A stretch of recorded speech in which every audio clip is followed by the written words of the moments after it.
আমরা আশা করছি যে ভুটানের প্রাইম মিনিস্টার, থাইল্যান্ডের প্রাইম মিনিস্টার, তাদের সাথে একটা মিটিং এর আমরা এটা অন্তত নিশ্চিত হয়ে গেছে যে এদের সাথে হবে। বিমস্টেক তো আপনি জানেন এটা বে অফ বেঙ্গলকে ঘিরে একটা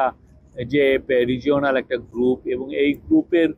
যথেষ্ট পটেনশিয়াল আছে, কিন্তু যেটা হলো যে মোর দেন 2 ডিকেডস এর পরেও সেই পটেনশিয়ালটা আমরা আসলে অ্যাচিভ করতে পারিনি, বা এটা আমরা যেটা অন্যান্য আসিয়ানের ক্ষেত্রে যেটা দেখা গেছে। তো প্রফেসর ইউনূস এটা লিডারশিপটা অ্যাজিউম করার পরেই উনি আরো এটার উপরে আরো জোরদার দিবেন। উনি কিন্তু বারবার বলছেন, উনি ইন্টারিম গভর্নমেন্টের প্রধান হওয়ার পরে থেকে বলছেন যে আমাদের আশেপাশে যে রিজিওনাল যে গ্রুপ আছে, সার্ক আছে, বিমস্টেক আছে, এগুলোকে যে করেই হোক রিভাইভ করতে হবে এবং রিভাইটালাইজ করতে হবে, যাতে করে বাংলাদেশ তার কথাগুলো বাংলাদেশের এই রিজিওনাল কোঅপারেশনের ফ্রেমওয়ার্কে যাতে তার কথাগুলো সবাইকে বলতে পারে, তাদের সাথে আরও ট্রেড এবং ইনভেস্টমেন্ট এবং অন্যান্য যে পিপল টু পিপল কোঅপারেশনগুলো যেন আরও সুদৃঢ় হয়।